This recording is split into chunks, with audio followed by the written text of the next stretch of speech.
आप देते लेखाची. एक दिवस मजा झाली. विजयादशमीचा दरबार होता.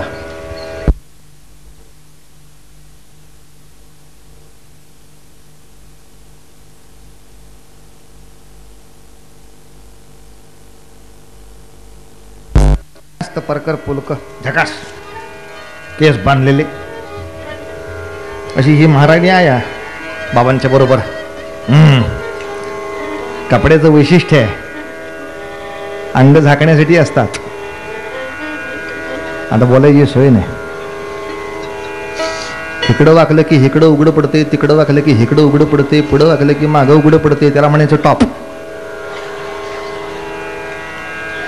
कुठनं दारिद्र्य आलंय आमच्या कपड्यांमध्ये तेच काही कळत नाही. अरा काय ते घाणेरडे कपडे, काय ते वागणं. जाऊ दे, बोललं तर राग येतो. आपले ठरले, आपण बोलायचं नाही याच्याबद्दल काही. कपडे तरी बरे घालावे की रे माणसानं. आणि ह्या पोरीनं हट्ट धरला. बाबा नानासाहेब हत्तीवर बसलाय, मग मी पण हत्तीवर बसणार. ये माझी आई, आपण कारकून आहोत. आपल्या नशिबात कुठले बाई हत्ती? दाणकन पोरगी म्हणली, माझ्या नशिबात 12 हत्ती आहेत. मग बाबा म्हणले, जेव्हा ते 12 हत्ती मिळतील तेव्हा एकत्र उभे करून त्यांच्यावर लोळ. आत्ता ते शक्य नाही. रागाने फण फण फण करत गेली घरी निघून. आता मिरवणुकीतनं बापाला काही घरी जाता येईना हो. की अख्खी मिरवणूक होईपर्यंत जीव खालीवर खालीवर खालीवर. काय पुरीचं झालं असेल. खरे दागिने घातलेली खोटी मिळतच नव्हती. पोरगी एकटी दुकटी गेली आहे घराकडं. दसऱ्याची मिरवणूक संपल्या बरोबर बाबा धावत गेले घरी. ते घराच्या दारातच बसलं होतं. कुठली पोज आहे ती? मर्फीचं बाळ.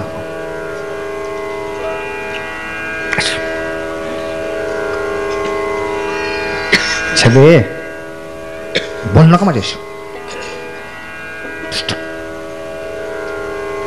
बाबांना माहित होतं हे प्रकरण कुठं जाईल. ते लगेच विषयच बदलला. छबे हे काय पद्धत झाली दसऱ्याच्या दिवशी वागायची? अगं येडे, तुझी आई असती तर आत्तापर्यंत सडा रांगोळी झाली असती, घरातले सगळे दिवे लावले असते, पंचारती तयार केली असती, मला ओवाळायला बाहेर येऊन उभी राहिली असती. आणि एक आई नाही म्हटल्याबरोबर घरामध्ये काही नाही. हत्ती हा विषयच गेला तिच्या डोक्यातला. जी टुंकून उठली, माझी आई असती तर हे सगळं केलं असतं. बाबा इथंच थांबा.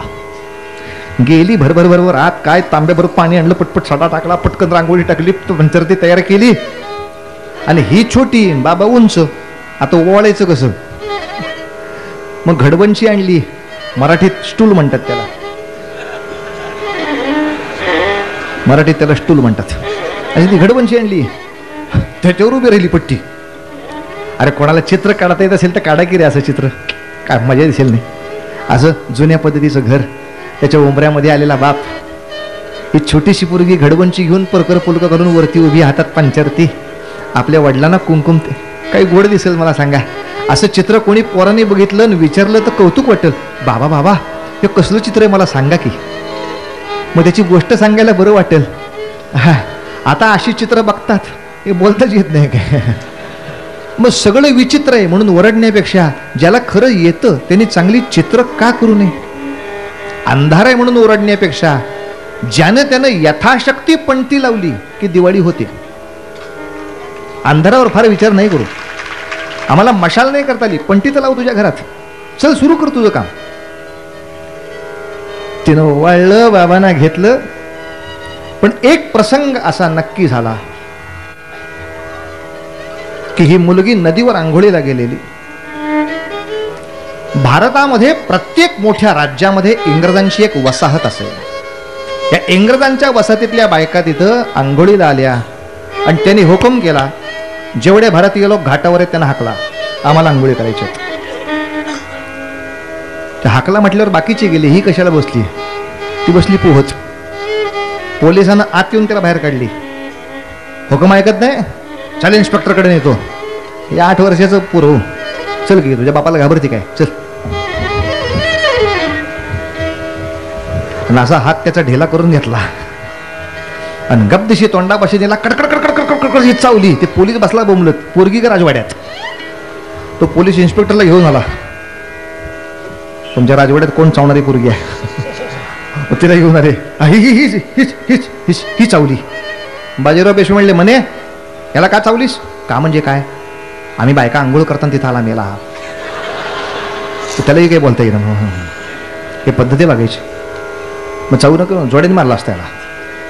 अगं पण इंग्रजांना तिथं आंघोळी करायच्या म्हटल्यावर मग आपल्याला बाहेर म्हटल्यावर यायचं ना. पोरगी पटकन म्हणली, का इंग्रजांना आंघोळी करायला त्यांच्या देशात नद्या नाहीत? क्षेत्र आपलं, घाट आपला, नदी आपली, आणि आपण किती वेळा आंघोळ करायची ते ठरवणार होय. त्यांना का नाही सांगत तुम्ही तुमच्या नदीत जाऊन आंघोळ करा, आमची नदी आम्हाला मोकळी करा म्हणून? बाजीरावनं मान खाली घातली, म्हणले एवढं सांगता आलं असतं तर शनिवार वडा सोडून कशाला आलो असतो. बाई ग, ती आमच्या पिढीला नाही जमलं. इंग्रजा पुढे आम्ही आमची डोकी नमवली, काय करू मी तरी. शेवटी बाजीरावांनीच क्षमा मागितली, इन्स्पेक्टर गेला. पण पोरगी डोकं फिरून चिडली होती. नानाला सांगितलं तिनं, नाना त्या गोऱ्या तोंडाच्या साहेबा पुढे आपल्या बाजीराव पेशव्यांना खाली मान घालावी लागते, हे चित्र बदललं पाहिजे. आणि लक्षात ठेवा, 1857 साली युद्ध करायचं हे 57 सालच्या आधी 12 वर्ष ठरलं. माणसं लगेच जागी असतात. पुरावा आहे का? पुरावा पुरावा पाहिजे. बुवा द्या पुरावा, नाही तर बुवाला पुरावा. माणसं तिकडे आहेत. पुरावा आहे आहे आहे, लक्षात ठेवा. मुद्दाम सांगतो पुरावा. 1857च्या युद्धातला सेनापती ज्याचं नाव तात्या टोपे, हे तात्या टोपे इंग्रजांनी पकडले. 2 वर्षानंतर पकडले, 59 साली पकडले. त्यांच्यावर खटला झाला आणि मग तात्या टोप्यांना फाशी दिली आणि ते युद्ध संपलं. पण फाशी देण्यापूर्वी जो खटला झाला, या खटल्याच्या गोष्टीला उत्तर देताना तात्याची ही जबानी आहे की 57ला युद्ध करायचं हे आमचं 12 वर्ष आधी ठरलं होतं. हा पुरावा आपल्याकडे आहे.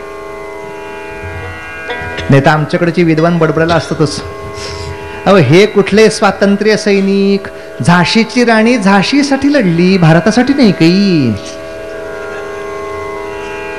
ही कसली स्वातंत्र्य सैनिक? अहो नानासाहेब काय त्याच्या बापाचा खजिना मिळवून म्हणून लढला, तर काही भारतासाठी लढलेलं नाही की. आणि असं आहे बघा, जर झाशीच्या राणीच्या मुलाला झाशी दिन असं इंग्रज म्हटलं असता तर कुठं कोण येत होतं लढायला? यांना घरच्यांचंच पडलं होतं, भारताचा काही संबंध.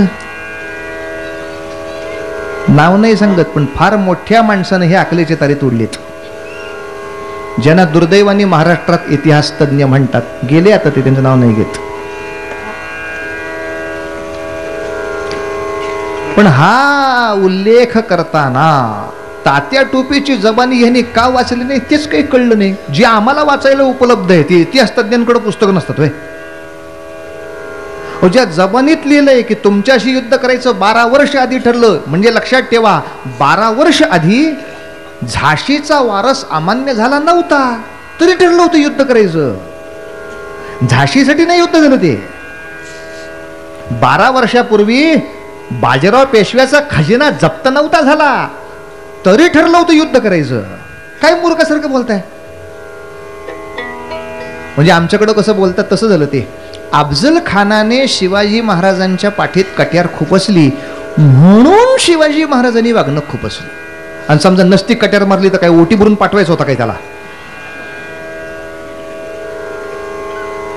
कट्यार मारली म्हणून नाही वागणं खुपसलं, वागणं खुपसायचं आधीच ठरलं होतं. कट्यार मारणं हे तात्पुरतं कारण झालं.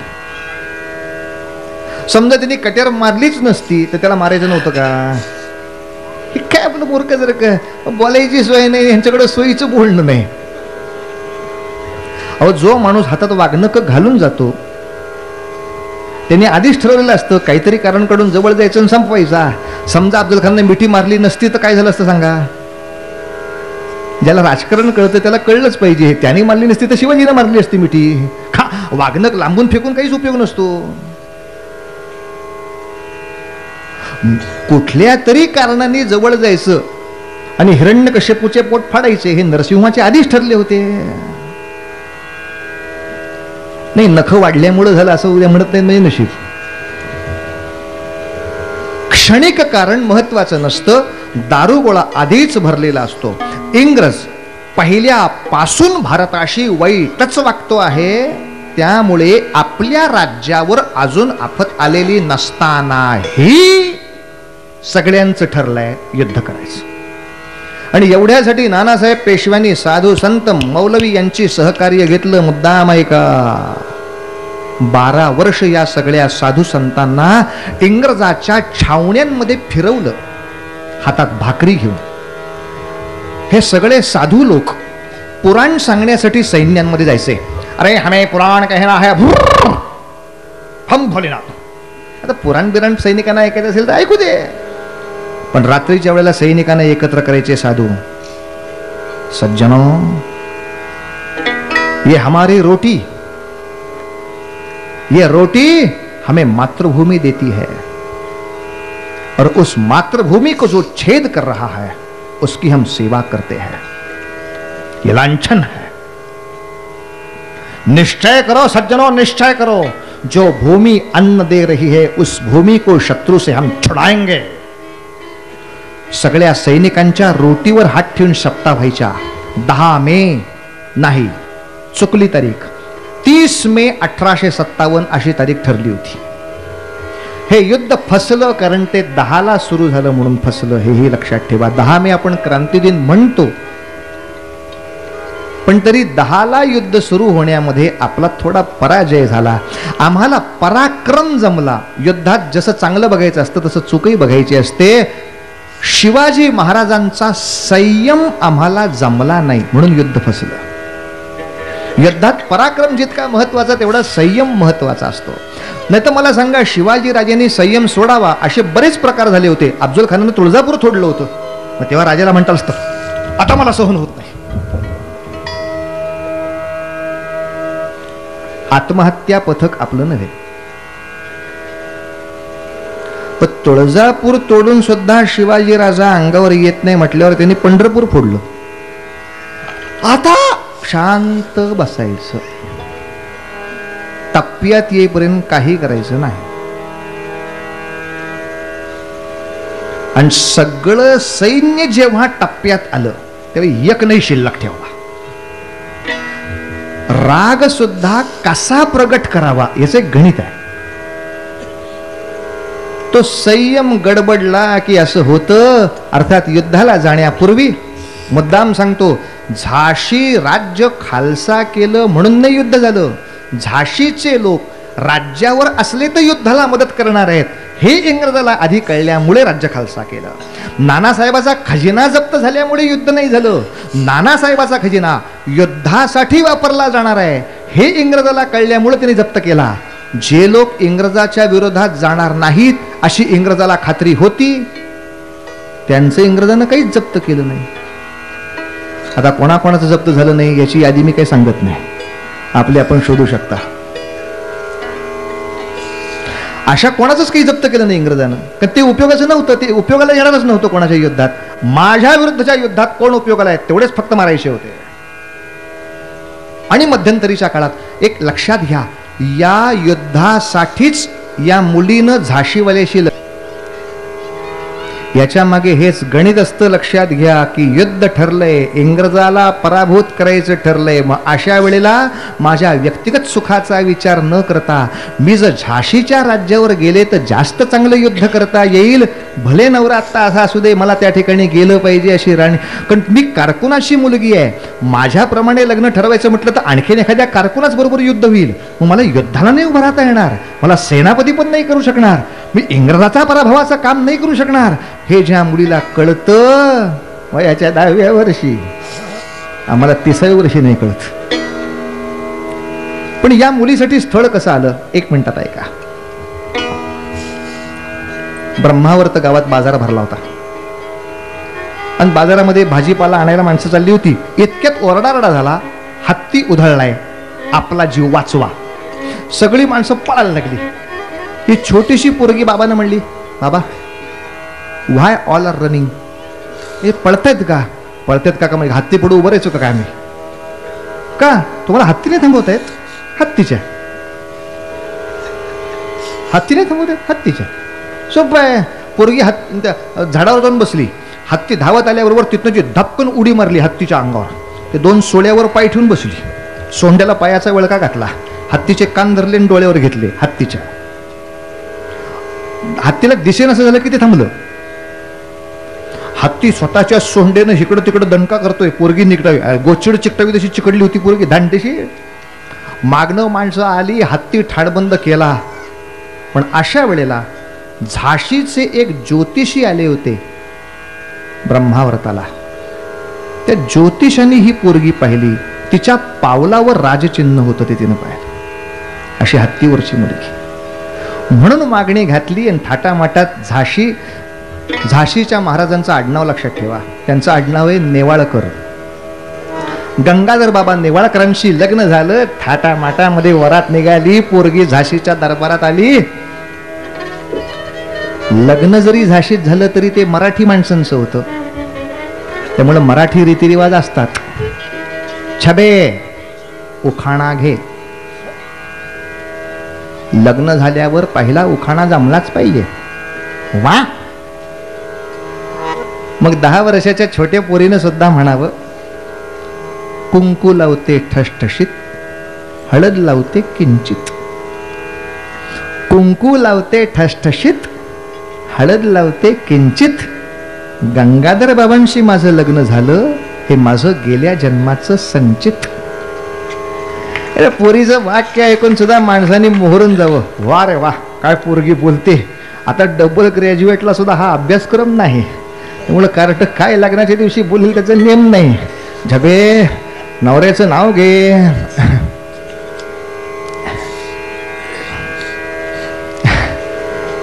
केळीचं पान चुरू फाटतं लग्नाच्या दिवशी. अगं लग्नाचं म्हणजे दोघांना जोडायचा विषय चाललाय, फाडाफाडीच काय सुरू केली. अक्कल पाहिजे ना काय बोलायचं तेव्हा. ते केळीचं पान चुरू फाटतं. मग नाव घे ना. यांचं नाव घ्यायला कसं तरीच वाटतं. नको घेऊ. इतकं मरायला ऐकायचं तर लग्न कुठं मुरावर बसून केलं. त्याने नावं काय घ्यावी ते घ्यावी. राणीनं नाव असं घेतलं. वारे वा. गंगाधर बाबांच्या घरी संसार सुरू झाला. आपल्याला थोडं धावत चरित्र पुढे न्यायला लागतं, आणि ते धावत चरित्र अशा ठिकाणी नेऊ. पुढच्या कालखंडामध्ये राणीनं झाशीवर इतकं उत्तम राज्य केलं की जरी गंगाधर पंत जिवंत होते तरी झाशीचे लोक म्हणायचे, राज्य कोणाचं चाललंय, राज राणी का होय. राणी म्हणेल ते राज्यात होतं. प्रेमाने सगळ्यांना जिंकून घेतलं या मुलीनं. काही कालाने हिला मुलगा झाला, पण या मुलाचा वाढदिवस बाहेर साजरा होत असतानाच तापाने फणफणला आणि मांडीवरच मेला. जसे यशाचे डोंगर तसे दुःखाचे डोंगर होते. मांडीवरच पोर मेलं. म्हणून दत्तक पोरगा घेतला. कारण गंगाधर बाबाचं वय खूप पुढे गेलं होतं, आता मूल होणं शक्य नाही. पोर दत्तक घेतलं. पण या दत्तक पोराचं आणि या बायकोचं कसं होईल या काळजीनं गंगाधर बाबांनी हाय खाल्ली आणि काही दिवसात नवराही वारला. एका बाजूला पोर ओढून नेलं, दुसऱ्या बाजूला मंगळसूत्र तुटलं. दुसऱ्या बाजूला मंगळसूत्र तुटलं. पण असं असताना सुद्धा राणी सावरली. दरबारात यावं, राज्यकारभार चोख करावा. झाशीचं युद्ध कितीला सुरू झालं ऐकून ठेवा. झाशीवर इंग्रजाचं सैन्य जानेवारी 58 आलं. 57 साली नाही. 57 साली ठरलं असं होतं की 30 मेला सगळ्यांनी उठायचं, पण तो महिना वापरायचा. काय कुठलीही तारीख आली तरी पुढे म्हणता आलं पाहिजे 30 मेला. हो, म्हणून त्या महिन्यात फारसं काही कोणी करत नाही. कुठला मेला, आफळेबो आला 10 मेला. 30 मे दिवस ठरला होता, रविवारचा दिवस होता. त्या दिवशी सगळे चर्चमध्ये प्रार्थनेला जातील तेव्हा उठायचं ठरलं, पण जमलं नाही. सैनिकांचा संयम राहिला नाही आणि नेमकी 10 मेला गर्जना झाली. गर्जना भयंकर झाली. काय गर्जना भयंकर झाली.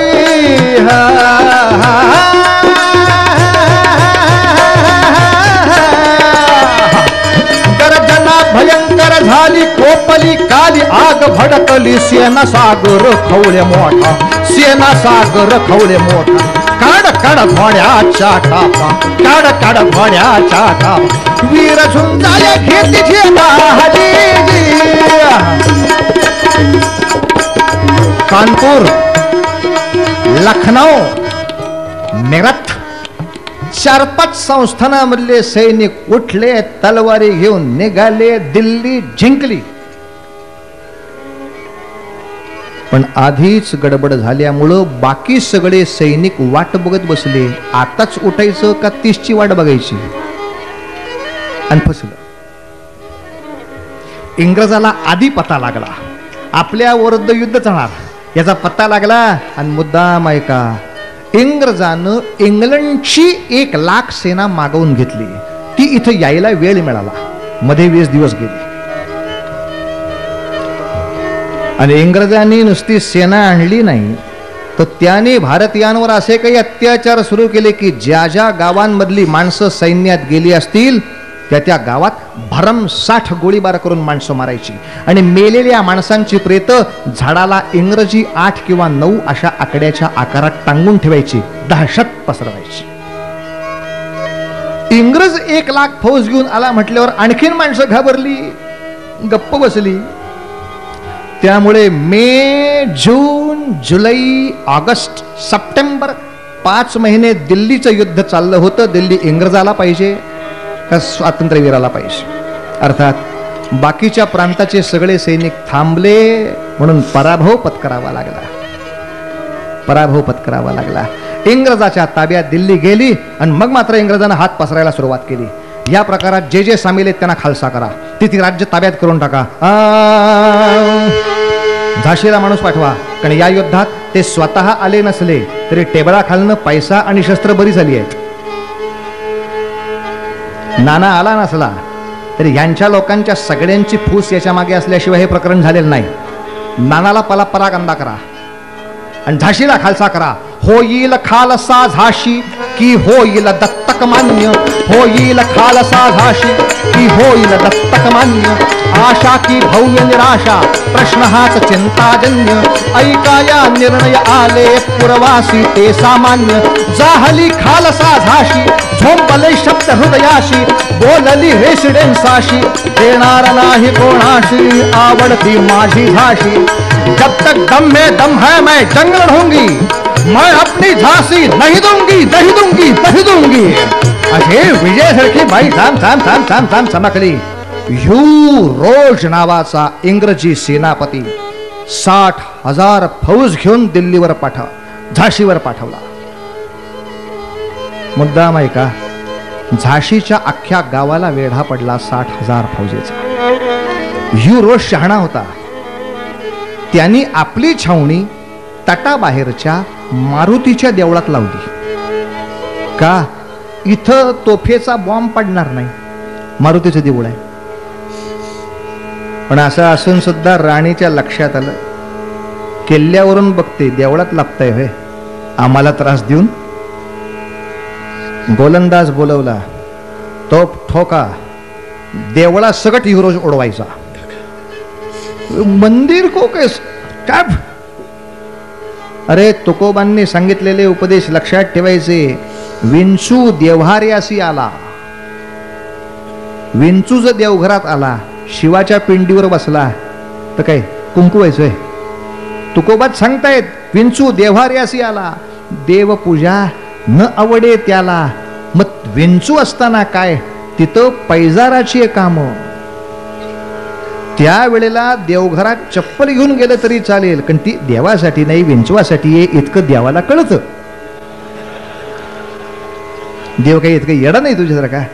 पण तिथं ती चप्पल घ्यायची, चांगली स्वदेशी साबणाने धुवून स्वच्छ करायची सोवळ्यात, आणि मग शंकरांना सांगायचं, एक्सक्यूज मी, तुम्हाला मारायची इच्छा नाही, पण तुमच्या वर हे जे महाराज बसले ते आम्हाला परवडायचे. फॅट दिवशी उद्या 11 अभिषेक करतो, पण हे संपवा. अरे संतांनी सुद्धा आम्हाला भक्तीसाठी शौर्याचा मार्ग प्रशंसेचा दिलाय, निंदेचा नाही. वेळ प्रसंगी सर्व संतांची इच्छा हीच आहे की जे टाळ घेतात आणि वाजवतात ते टाळकरी, जे पताका घेऊन दिंडीत असतात ते पताकाधारी, कोणी वीणा घेऊन असतो तो वीणाधारी, पण हे सगळे मिळून काय करी? वार करी. जिथे अधर्म असेल तिथे वार करून संपवून टाकतील असे आमचे सगळे लोक आहेत. मऊ मेणा होऊ ना आम्ही विष्णुदास, पण कठीण वज्रास भेदू ऐसे. संतांची इच्छा आहे की तुझ्या हातात जे एवढे मोठे टाळ दिलेत ते विठ्ठलाच्यासाठी नाही, कोटाळाच्या कानात अक्कल यावी म्हणून आहेत. 2 किलोचा टाळ आहे, टाळक्यात घातला तर उठायचं नाही का उद्या, काय फुकट आणलेत काय? पण आज कौतुक करावं वारकऱ्यांचं असं आहे की तुकोबांची निंदा असलेला मजकूर परीक्षेच्या पत्रिकेत आल्याबरोबर किमान शिक्षण मंत्रालयात जाऊन त्यांना ठोकून काढायची ताकद आपल्या वारकऱ्यांनी दाखवली. बस आपल्याला अभिमान आहे त्यांचा. हेच दहशत पाहिजे, हेच दहशत पाहिजे. कोणी उठावून काही नाही, ते आम्ही काही छापलेलं नव्हतं, आम्ही काय बघितलं नव्हतं. मग इथं काय पिंड खायला बसलं तर काय हरामखोर तपासायचं कोणी? तुम्ही बापाचं काय? मी बघितलं तर मी काय नाही. नशीब तिथंच फक्त मारलं, रस्त्यावर नाही आणलं तुम्हाला. तुमची जबाबदारी नाही. बोललं तर राग येतो, आपलं ठरलंय, काही बोलायचं नाही. मुद्दा इतकाच आहे. 3 महिने तोफांच्या माऱ्याच्या आत इंग्रजाला येऊ दिला नाही बाईनं. पण भारताला जो नेहमीचा रोग आहे तोच रोग जडला आणि झाशीचा किल्लेदार फितूर झाला. इंग्रजाकडं फितुरी झाली, त्यामुळं झाशीमध्ये दारूखाना कुठे आहे ते त्याला कळलं. इंग्रजानं पलीकडनं टाकलेले अग्निबाण हे बरोबर दारूच्या कोठाऱ्यांवर पडले. बॉम्बचे भुईनळे उडाले. गड तर बेचिराग झालाच, पण ते सगळं गावामध्ये येऊन पडून गावाला अनेक ठिकाणी आगी लागल्या. फितुराने केली मात, कलिजास पोचला हात. किल्ल्यात आणि नगरात मृत्यूचा प्रलयाकांत. आणि मग मात्र राणीनं ठरवलं झाशी सोडून निघालं पाहिजे, पलीकडे गेलं पाहिजे. कारण पलीकडे नानासाहेब पेशवे, तात्या टोपे त्यांची फौज घेऊन थांबले कालपी नावाच्या गावात. ती फौज घेऊन आपण परत एकत्र येऊ यासाठी राणी निघाली. तिनं जो दत्तक घेतलेला मुलगा होता दामोदर, त्याला पाठीशी घेतला. एक सत्य आहे ते सांगतो, जरा त्रासदायक आहे. इतिहासात जे वर्णन आहे ते थोडं फॅन्टसी केल्यासारखं आहे की तिनं झाशीच्या तटावरून घोड्याने लॉंग जम्प मारली, जमिनीवरून तो पळायला लागला. तर फिजिकली ते शक्य नाही आहे. पण तिनं किल्ल्यातून बाले किल्ल्यापर्यंत येणं, दोरीच्या साह्यानं तट उतरणं आणि घोड्यावर बसून इंग्रजी फौजेतनं पळणं हे इतक्या वेगाचं झालं की जणू अशीच उडी मारून गेली की काय असं दिसलं. हे त्याचं खरं रूप आहे. आणि एवढ्यासाठी तिच्या घोड्याचं सुद्धा जात ठरली होती. अस्मान फेक जातीचा राजरत्न करड्या रंगाचा घोडा सजवला, राजरत्न करड्या रंगाचा घोडा सजवला. सावरते बाई घोड्याला घोडा बाईला, हो सावरते बाई घोड्याला घोडा बाईला. बसली ती राणी घोड्यावरती, बसली ती राणी मध्यरात्रीला, घोड्यावरती बसली ती राणी मध्यरात्रीला. घोडा तटावरून खाली आता फेकला, आता फेकला, आता फेकला. ती दौड चालली कल्पेला, ती दौड चालली कल्पेला. ताड ताड ताड ताड ताड ताड ताड घोडा उडवत महाराजा 24 तासात 102 मैल घोडदौड मारली बाईने. पण झाशीच्या राणीवर एक कादंबरी आली. कादंबरी आली काही कळलं नाही, पण एक कादंबरी आली. नावही सांगायला हरकत नाही. हिंदी झाली. लेखक वृंदलाल शर्मा. ती कादंबरी लोकांना सापडली. त्या कादंबरीत एक काल्पनिक पात्र आणलं होतं. ती म्हणजे झाशीच्या राणीची बॉडीगार्ड किंवा अलीकडच्या भाषेत डमी म्हणतात तशी. राजाला नेहमी एक डमी असतो. अशी कोणतरी एक तरकारी नावाची कोष्टी समाजातली मुलगी राणीची रक्षण करते. तिच्या युद्धाच्या वेळेला राहिली. आता तरकारी हे नाव तसं इतिहासातलं नाही, हे त्या कादंबरीकरांनी तिला दिलं. अर्थात राणीच्या शेवटच्या युद्धात तिच्या 2 अंगरक्षका होत्या असं इंग्रजाचा स्वच्छ उल्लेख आहे. दोघी गोळ्या लागून मेल्या असाही उल्लेख आहे. त्यातली एक तरकारी असू शकेल. पण ती कादंबरी घेऊन उत्तर प्रदेशामध्ये जे वादळ उठलं याचा अर्थच असा की राणी लक्ष्मीनं काहीच केलं नाही, तरकारीनंच केलं. आणि राणी लक्ष्मीनं फॉकटचं श्रेय घेतलं. फॉकटच सगळे पराक्रम डमीनच केलेत. म्हणून तरकारी देवीचा विजय झाला पाहिजे अशा कादंबरीतल्या काल्पनिक पात्राला डोक्यावर घेऊन काशीराम मायावती बहुजन पार्टीने तरकारी देवीचा पुतळा उभा केला झाशीत. राजकारणाला कादंबरीतली खोटी पात्र सुद्धा किती मदत करतात. आहा. आणि दुर्दैवाने आम्ही इतिहास तज्ञ इतिहासातल्या खऱ्या पात्रांचं सुद्धा पुरेसं दर्शन पोरांना देत नाही. काय मौज आहे काय, आता त्यांनी काय करावं आपला विषय नाही. का रे बाबा, काय घायची लागली काय? त्या पोरांना मध्ये उठायची सवय लागते कशी? मग त्यांना लागली म्हणा होता आम्ही इथंच होत ना, का आमच्या खाली घमेल हवे ते काय आकाशातनं पडलीत कराटी. पण काय आपण ती पोरांना सवय लावत नाही. म्हणून मग विधानसभेत गेली की ठराव चालू असताना मंत्री फरीत बसतात कुठेतरी घेऊन. तरबार आहे, त्याला काही शिस्त असते. इथं बसलं पाहिजे, याच्या आईबापाने दम दिला पाहिजे. कीर्तनातला उठला असता उद्या चड्डी काढून घेईन बसलं. काय पद्धत आहे का नाही? मी तेवढ्यासाठी मी कालच्या नमाजाचं तुम्हाला चित्र दाखवलं. बघा त्यातली लहान पोरं उठून उभे राहिलीत का? मुसलमानाला जमते, ख्रिश्चनाला जमते, त्याच्या आधी असलेले हिंदूला जमेल ना साधी पोरांना बसायला. आईबापाचा हट्ट आहे हा, आळस आहे. तू आईबापाला वाईट वाटलं पाहिजे माझं पोर कसं उठलं इथनं. पोराची चूक नाही, पोरच आहे हो. शिस्त आम्ही लावायची.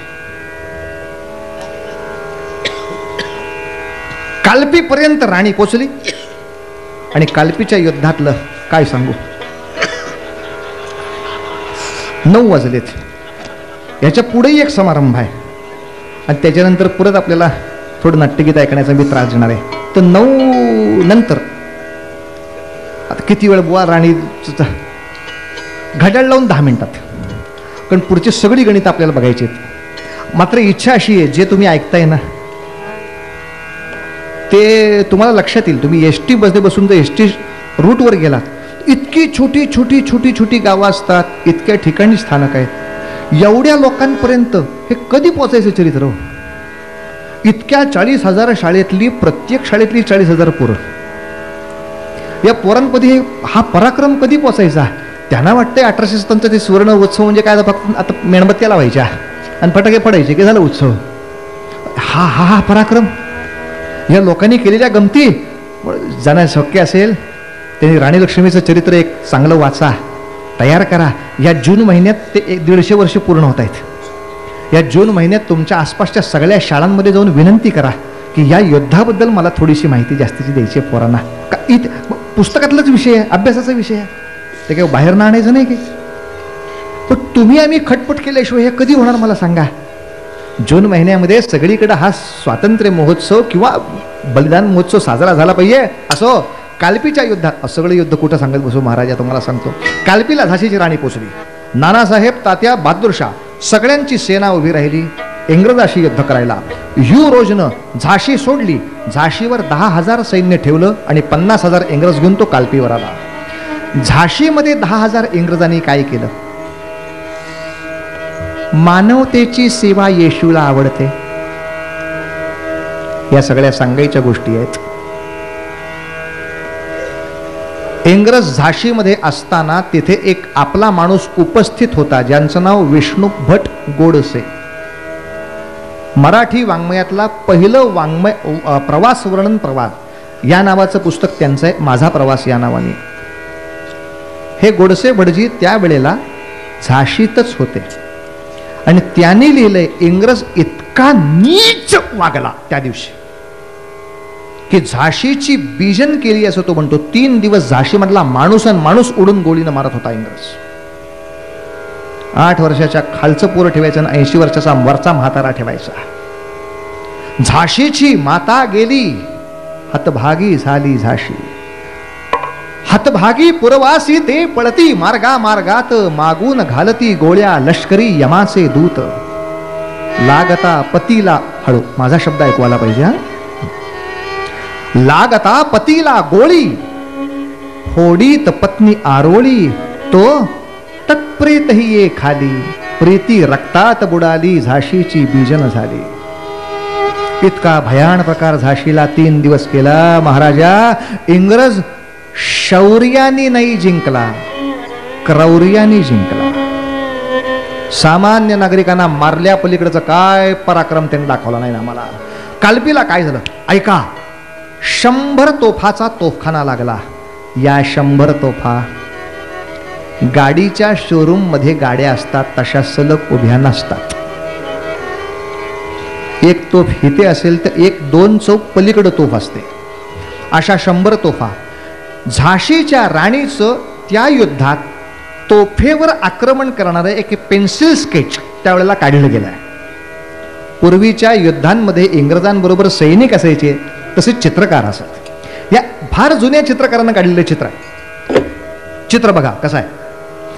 त्या चित्रावरनं कळेल राणी काय ताकदीची होती. इतिहासात तो लिहितो युरो स्वतः की नानासाहेबांनी त्या मुलीवर एकच जबाबदारी टाकली होती, तोफखाना बंद पाड, बाकी सैन्याशी आम्ही बघतो. कारण लक्षात घ्या, तोफेचा एक गोळा उडाला इथं फुटला तर याच्या आसपास असणारे 40-50 घोडे जखमी होतात किंवा मरतात. तोफ जास्त त्रासदायक आहे. तू तोफखाना बंद पाड, आम्ही युद्ध बघतो. मग राणीनं काय करावं. आता तोफ कशी बंद पडायची ते सांगतो. तोफेत दारू गोळा भरला की त्याची वात तोफेतनं बाहेर येते. तोफेला एक छिद्र असतं त्या वातीसाठी, त्याला तोफेचं नाक म्हणतात. त्या वातीला मशाल लावली की आग लागते आणि गोळा उडतो. तोफ बंद पडायची असेल तर त्या नाकात फक्त खेळा ठोकायचा की ती तोफ कामात नाही. 100 तोफा आहेत म्हणजे 100 खेळे बरोबर घ्या. बरं तुम्ही तोफेपर्यंत जाताना लोक पायघड्या घालणार आहेत का. या आता या तोफेकडे या. लेका सगळे युद्धाला उभे आहेत. त्यामुळे चित्र असं आहे, राणी 2 हातात तलवार घेऊन निघाली आहे आणि लगाम काही वेळेला मोकळाच सुटलाय आणि काही वेळेला दातात आहे, कारण लगाम धरायला हात मोकळा नाही आहे, ढाल नाहीच घेतलेली. समोर असलेलं सैन्य गवत बाजूला केल्यासारखं असं दूर करत घोडा सोडायचा. पुढं तोफखान्यातला माणूस करत गोळा भरतोय. लवकर तोफ आली आली, कडक लक्ष्मी आली, गोळा उडव. आणि पेन्सिल स्केच म्हणजे ते जुन्या इंग्रजी माणसानं काढलेलं चित्र असं आहे, गोळा उडायच्या आत घोडा अख्खा तोफेवर येऊन उभा आहे. घोड्याचे मागचे 2 पाय आणि पुढचे 2 पाय याच्या मध्ये तोफ गेली आहे. इतक्या जल्दीन तो तोफेवर आलाय. राणीचं चित्र असं आहे की ती घोड्याच्या मानेवर अख्खी झोपली आहे अशी, तर तिचा हात लांब होऊन तलवार गोलंदाजापर्यंत जाईल. घोड्याच्या अंगावर पूर्ण पालथं झोपून गोलंदाजाचं इतकं सटकन वरनं डोकं ओढवायचं. तलवारी तशाच खोगीरात टाकायच्या, खेळा घ्यायचा, नाकात ठोकून द्यायचा, हातोडी परत ठेवायची, पुन्हा 2 तलवारी काढायच्या आणि घोडा वळवून पुढच्या तोफेकडे जायचं. रोज स्वतःनी लिहिलेली ही पुराव्याची गोष्ट आहे. बाईनं 6 तासाच्या युद्धात 100 तोफा बंद पाडल्या तिथं. रोज आंग्ल नरवीर, झाशीच्या तटावर शीर, आपटून झाला जेर, हिंदीत बोलला बोली, मर्दानी झाशीवाली. काय बाईचं तेज. और समोर तोफ गोळा भरत असताना सुद्धा भीती नाहीये. रात्रीशी घोडा अंगावर नेतो. पण 6 तास युद्ध होऊन सुद्धा कालपीला युद्ध हारावं लागलं. याचं दुसरं कारण लक्षात घ्या, इंग्रज बंदुकांनी लढत होता, आमच्या तलवारी होत्या. विषम युद्धात किती पराक्रम असला तरी उपयोग काय. म्हणून महाभारताने आपल्याला हा सिद्धांत दिलाय, शत्रूवर विजय मिळवायचा असेल तर नुसती इच्छा चालत नाही, नुसती शक्ती चालत नाही, शत्रूकडे आहे तितकं प्रगत शस्त्र लागतं. म्हणून अर्जुनाला कृष्णाने मुद्दाम पाठवला होता, तू शंकरांकडे जा, पाशुपतास्त्र शिकून ये. काय करायचंय, तुझं चक्र आहेस, कानपडीत मरीन हो तिकडं. दुसऱ्याच्या जीवावर जगायचं बंद करा जरा. पांडवांकडे असंच शस्त्र पाहिजे जे कौरवांच्या कोणाकडे नाही आहे. उगा आपलं चीनची माणसं स्टेनगन आणतायत, ढांडाण ढांडाण गोळ्या घालतायत, आणि आपल्याकडे खोड्याची बंदूक, खाड खोड खडाड खोड टुसूक खाड खोड. कधी जिंकायचं रे ती? शस्त्रास्त्र प्रगत नको. बरं बोलत तर राहत, आपले ठरलं, आपण काही बोलायचं नाही हुशार. एक शेवटचं युद्ध फक्त ऐका. जानेवारी 58ला झाशीला वेढा घातला. जानेवारी, फेब्रुवारी, मार्च 3 महिने राणीनं वेढा लढवला. एप्रिलमध्ये खिल्लेदार फेतूर झाला. एप्रिलमध्ये राणी कालपीला निघून आली. मेच्या साधारण तोंडाशी युरोश कालपीवर आला. मी सांगतो ते 6 तासाचं युद्ध झालं. इथून माणसं पळाली आणि पेशवे ग्वाल्हेरला गेले. ग्वाल्हेरचा किल्ला ताब्यात घेतला. कारण लक्षात घ्या, जमिनीवर युद्ध करणं अवघड आहे, पण आपण उंचावर असू तर युद्ध सोपं जातं. म्हणून ग्वाल्हेरचा किल्ला घेतला. किल्ल्यावरून तोफा टाकल्या. युरो शहाणा झाला होता. त्यांनी जमिनीवर तोफा ठेवल्याच नाहीत, नवीन 100 तोफा आणल्या आणि त्या उंटाच्या पाठीवर ठेवल्या. ही बाई असेल तोपर्यंत काही खात्री नाही आपल्या तोफांची. तोफा उपयोगाचे नाहीत आणि गोलंदाज तेवढून उपयोगाचे नाहीत. ग्वाल्हेरलाच झाशीच्या राणीची समाधी आहे. कधी गेलात तर भेट द्या त्या स्थळाला. कारण घटना झाली अशी की ग्वाल्हेरच्या किल्ल्यावर तोफा डागून इंग्रज युद्ध करत होता. अशा वेळेला राणीच्या लक्षात आलं आपण सगळे आत अडकलोय, बाहेरनं इंग्रज आहे. इंग्रजाचं लक्ष इकडे तिकडे जाण्यासाठी आपलं काहीतरी सैन्य बाहेर पडलं पाहिजे, तिकडून हल्ला केला पाहिजे, म्हणजे अर्धे तिकडं वळतील, अर्धे इकडं वळतील आणि फोडून मारता येईल. म्हणून राणीनं एक सैन्याचं पथक घेतलं. अगं म्हणलं ते गोळी, तुम्ही काळजी करू नका, तोफ चालू असताना कसं आत घुसायचं मला माहिती आहे. ती सैन्याचं पथक घेऊन इंग्रजाची फळी फोडून गेली. मात्र त्या दिवशीचं दुर्दैव, राणीचा नेहमीचा जो घोडा होता तो जखमी झाला होता. आसमान फेक जातीचा घोडा नाही जमला. ग्वाल्हेरच्या पागेतला घोडा घेतला. नाही, दोघं वेगळं वेळ नका वाजू. हा छान होता राग, तोडी घ्या. सारे ग रे ग सा, हा छान आहे. घोडा मात्र व्हॉल्यूम कमी ठेवायचा, म्हणजे कसं होईल, आपल्या हातात व्हॉल्यूम ठेवा, माझं ऐकू यायला पाहिजे. राणीचा घोडा पाण्याशी अडला, त्याला पाणी ओलांडायची सवय नव्हती. बर, राणी सैन्य पथक घेऊन गेली म्हटल्यावर मागोमाग इंग्रजी सैन्य धावलं पथकाप्रमाणे, आणि सैन्य धावलं, ओढा ओलांडता येईना. आता इथेच युद्ध करावे. व्यूह केला इंग्रजाशी पुन्हा विषम युद्ध. आपण तलवारी काढून उभे होतो, ते धडाधड गोळ्या घालत अंगावर येत होते. 4 सैन्य गेले, 40 गेले, 500 गेले. झाशीच्या राणीच्या 2 अंगरक्षिका होत्या, त्या मारल्या गेल्या. इंग्रजांनी जवळजवळ बाईला आता वेढा घालेपर्यंत आत रेटलं. तलवारबाजी अशी काही चाललेली होती. रामचंद्रपंत देशमुख राणींचे प्रतिनिधी ते बाजूच्या घोड्यावरती युद्ध करत होते. अचानक लेफ्टनंट बाउकर हे त्या इंग्रजी अधिकाऱ्याचं नाव. त्यानं एकच सांगितलं शेजारच्या सैनिकाला, जेव्हा तलवारीला अशी तलवार भिडते तेव्हा ही बाजू उघडी पडते. जोपर्यंत अंगरक्षिका होती तोपर्यंत इथपर्यंत तुम्ही पोचू शकणार नव्हतात. आता त्या दोघी मारल्या आहेत. राणी ज्या क्षणी हात वर उचलेल त्या क्षणी उघड्या पडलेल्या पोटातून सुरी मारायची, आणि याला किरात म्हणतात. किरात नावाची सुरी इतकी मोठी असते, टोकदार. ती मुठी सगट इथून बेंबीच्या बाजूने आत सोडायची, ती छातीपर्यंत जाते आत. किरात मार. मी राणीला असा लढवतो. बाउकर स्वतः लढत असताना अचानक मागे दामोदरनं हाक मारली, आई पाणी. आणि या हाकेकडं किंचित लक्ष गेलं, त्यामुळे लक्ष चुकलं. समोरचा फटका अडवायचा राहिला, तो डोळ्यावर बसला. डोळा फुटून लोंबायला लागला असं वर्णन आहे. पर्याय नव्हता तिथे. मात्र दुसरी तलवार सहन नाही झाली. दुसरी तलवार उचलल्याबरोबर राणीने तलवार पोटातनं जी किरात गेली आत,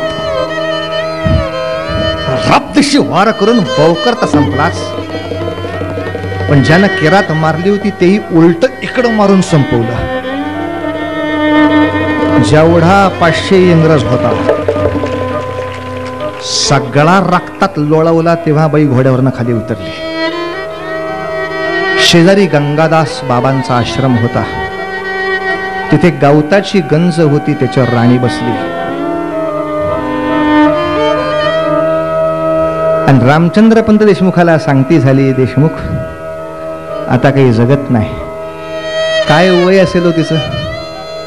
1857च्या युद्धात राणीचं वय 22 वर्षाचं आहे. नानासाहेब 33 वर्षाचा होता. तात्या टोपे 44चा होता. पोटात सुरा गेलेली राणी गंजीवर बसली. गंगादास बाबा धावत आले. त्यांनी गंगाजळी फोडली, थोडी गंगा दिली. पाठीचं पोर सोडलं तर देशमुखांच्या ताब्यात दिलं. रामचंद्रपंत तुम्ही त्याला सांभाळा, हा आपल्या स्वराज्याचा पुढचा वंश आहे. याच्यावर संस्कार करून पुढचे योद्धे उभे करायचे. पोराला ताब्यात घ्या. त्या पोरांनी पटकन विचारलं, पंत पंत मला आईला एकदा शेवटचं भेटायचंय, भेटू? ते पोर धावत आलं. त्याला कल्पना नव्हती सुरीची. त्यांनी पोटाला मिठी मारली, त्याला सुरी लागली. आई, तुझ्या पोटात सुरी आहे? राणीनं एकच सांगावं, बाळा विसरून जा माझ्या पोटातली सुरी, पण जन्मभर इंग्रजाच्या शत्रूची विश्वासघाताची सुरी देशामध्ये भोसकलेली आहे, ती विसरू नको.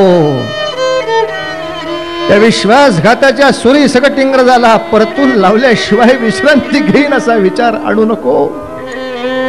पंत सांभाळा पोराला. कुलदेवता भवानीचं स्मरण करून सप्तशी सुरा स्वतःच उपसून काढला. आडवी झाली चितेवर. या पोराच्या हाती मशाल लावून गवताच्या गंजीला आग लावली आणि 22-23 वर्षाची स्वातंत्र्य देवता ग्वाल्हेरच्या रणांगणावर वीरमरण प्राप्त करती झाली. तांब्याने शब्द लिहिले, अरे ग्वाल्हेरला बघून याचे महाल बघशील, त्याचे महाल बघशील, पण इथे ये रे हिंद बांधवा, थांब या स्थळी 2 अश्रू ढाळी. पराक्रमाची ज्योत मावळे इथे झाशीवादी, पराक्रमाची ज्योत मावळे इथे झाशीवादी. ज्याने रक्ताचं पाणी करून स्वराज्य आणावं. आमच्याकडची माणसं म्हणली 1857ला युद्ध झालं, स्वराज्य आलं का? नाही. वासुदेव बळवंत फडकेंचं युद्ध झालं, स्वराज्य आलं का? नाही. सुभाषबाबूंचं, सावरकरांचं, भगतसिंगांचं बलिदान झालं, स्वराज्य आलं का? नाही. मग 42 नंतर लव्ह स्टोरी झाली, मग स्वराज्य आलं.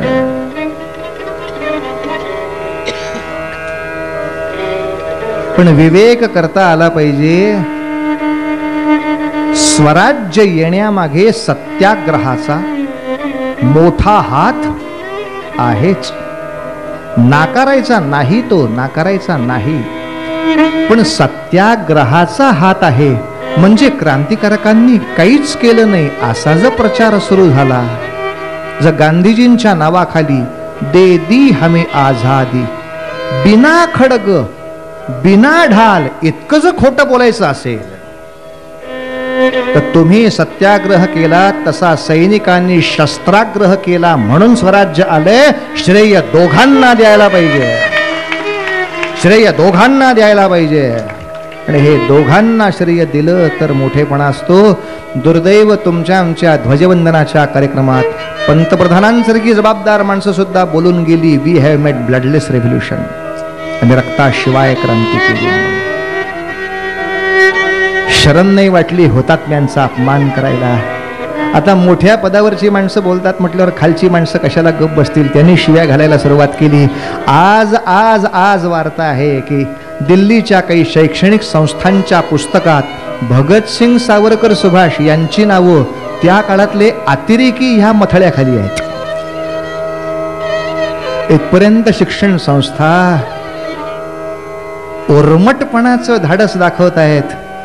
इच्छा एकच आहे देवीच्या पायाशी, हे देवी भवानी महाराष्ट्रात जसं तुकोबांची निंदा झाल्याबरोबर वारकरी उठले, तसं असं आमच्या क्रांतीवीरांची जर निंदा झाली, हिंदू भूमीची निंदा झाली, तर निंदा करणाऱ्या माणसाला याची देही याची डोळा दंड करणारे बजरंग माणसं उद्या उभे कर. आमच्या महिषासुरमर्दिनी चालून जातील त्यांच्या तलवारीकडं किंवा डोळ्याकडं बघून सुद्धा पुन्हा आमचा अपमान करण्याचं मनात नव्हे स्वप्नात नाही येणार कोणाच्या. आणि हा विजय मिळवण्यासाठी या बलिदानाच्या कथा स्फूर्ती देत राहोत एवढं बोलून या ठिकाणी थांबतो. देवी भजो दुर्गा भवानी कीर्तनाची प्रथा म्हणून खरं आरती म्हणायची असते. आरती म्हटल्यावर मग आरती घ्यायला इकडं धावायचं असं करू नका. पुढचा समारंभ खूप महत्वाचा आहे. जितकं आपल्याला कीर्तन आवडतं तितकं कीर्तन श्रवण करण्यासाठी लोकांना कीर्तनकारांना आणून अशी समाज प्रबोधनाची सत्रच्या सत्र जी माणसं आपल्या घामाच्या कष्टांनी उभी करतात, अशा अनेकांचं समाजातलं योगदान लक्षात घेता त्यांचा सत्कार आहे. अशा मोठ्या लोकांचा सत्कार असताना अगदीच काही घाई असेल तर जायला हरकत नाही, पण उठून जाणं हा त्यांच्या कार्याचा अपमान असतो. किमान आपण मोठ्या माणसांचा आपल्या कृतीनं अपमान होऊ देऊ नये इतका भेद आपण पाळला पाहिजे. आपल्याला कल्पना इतक्या वेळ बसून बसूनही त्रास होतो, पण आणखीन अर्ध्या तासाने काही फार वेगळं व्हायचं नाही. तुम्ही सगळे छान 2 मिनटं फिरून आल्यावरच मी गाणं सुरू करणार आहे. मी कुठं पळून का चाललं आहे इथं. तेव्हा चांगले सत्कार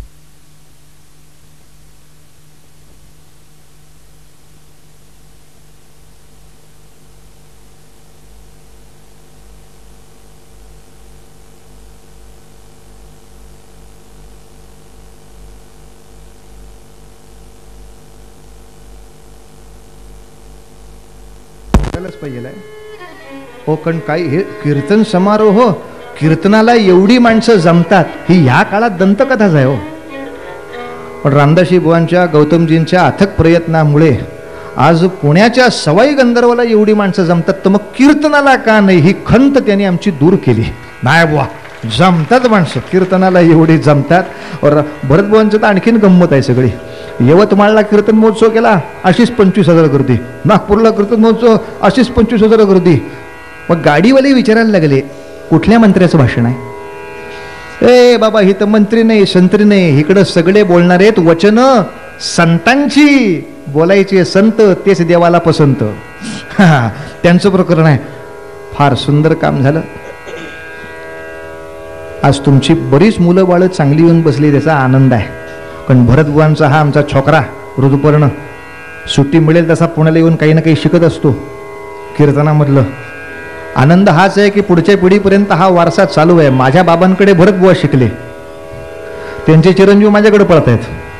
बुवा काहीतरी तलवार दाखवा असा कीर्तन उभं करतो की आज ना उद्या 20,000 शाळांमधली 20,000 पोरं बंदूक घेऊनच उभी करतो पुढच्या युद्धाला. बघू लेखाचे काय करतात ते. कोण अर्जुनाला कृष्णाचं काम ती वारसा आपल्याला जपायला पाहिजे. सगळ्यांचा अतिशय मनापासून कौतुक करतो. मात्र विनंती आरती बसून म्हणूया, आरती तिथेच थांबूया, सत्कार होऊन जाऊ दे. आरती नको म्हणता चालेल, पण मग काय नाही तो उगाच काय आरती झालं की फील येतो आता निघू असा, तो फील कट करूया. त्यामुळे एक सर्वांनी एकत्र म्हणून श्लोक म्हणू आणि कीर्तन विराम करू. समारंभ झाला की मग मात्र थोडे पाय मोकळे करून या. घरी एक फोन करा की अजून 1 तास 1.5 तास बुवा रडणार आहे आणि आम्हाला ऐकायचं आहे. जरा आज लेट झाला तरी हरकत नाही. खायचं काय वडापाव वगैरे घेऊन यायचं असेल तर हे देऊन थोडं खाल्लं तरी हरकत नाही. 1 मिनिट नाट्यगीताचं जाहीर करा. हो तेच म्हटलं समारंभ झाला की बुवा तासभर गाणार आहे. तेच मी फक्त वेगळ्या शब्दात रडणार आहे असं सांगितलं. पण समारंभ झाल्यावर एक नाट्यगीतांचा थोडासा 8-10 नाट्यगीतं फार नाही. नाही तर नाट्यसंगीत म्हटल्यावर तुम्हाला वाटेल आय आय आय आय सकाळपर्यंत बरतोय आता. 1-1.5 तासात 100 वर्षाचा इतिहास 100 मिनिटात दाखवतो. काय हरकत आहे. बसा तर घरी एक गंमतीही ऐकून जा. गाण्यामध्ये काय काय गमती जमती असतात. बालगंधर्व, दीनानाथ, राम मराठे, छोटा गंधर्व यांच्या नकला पण मी कार्यक्रमात करणार आहे. त्यांची बघा नक्कल तुम्हाला लक्षात आली पटली त्याच्यामध्ये, तर अशाही गमती जमती असतात. नाट्यसंगीताचा विषय नंतर करू, पण आपण सर्वांनी एक श्लोक म्हणू, कीर्तन थांबवू, समारंभ सुरू होईल. स्वतः लता दिदींनी बुवांच्या घरी येऊन लता मंगेशकरांचा या बाबतीत सत्कार केलाय पुण्याला. त्या दीनानाथ मंगेशकरांच्या नाट्यगीतांची बुवांची पकड ऐकायला खरंच आपण थांबावं. ही एक आगळी वेगळी पर्वणी बीडकरांना आहे. हे ते सांगणार नाहीत, पण मी सांगणं मला गरजेचं आहे की स्वतः लता दिदी भारताच्या गाणं कोकिळा बुवांच्या घरी येऊन त्यांचा पुण्यामध्ये सत्कार करणारा महाराष्ट्रात एकमेव कीर्तनकार म्हणजे चारुदत्त आपटे.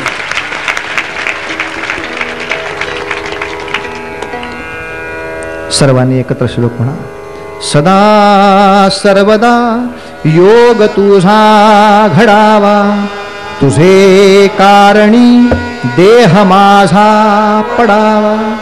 उपेक्षू नको गुणवंता अनंता, रघुनायका मागणे हेची आता.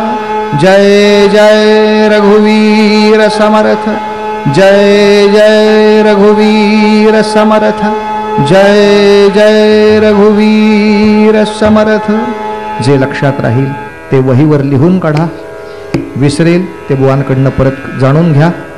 प्रचार, प्रसार आणि तीव्र गतीनं आचार या 3 गोष्टी सांभाळल्या की हे चिदान देगा देवा आपण सगळे आता चांगले होणार याचा विसर न व्हावा. इथे थांबतो. पुढच्या समारंभाला मीही थांबणार आहे म्हणून पडू नका. 5 मिनिटात पुढच्या कार्यक्रमाला सुरुवात होते. आज आपल्या या प्रतिष्ठानच्या वतीनं कीर्तन क्षेत्रामध्ये आणि सामाजिक कार्याच्या क्षेत्रामध्ये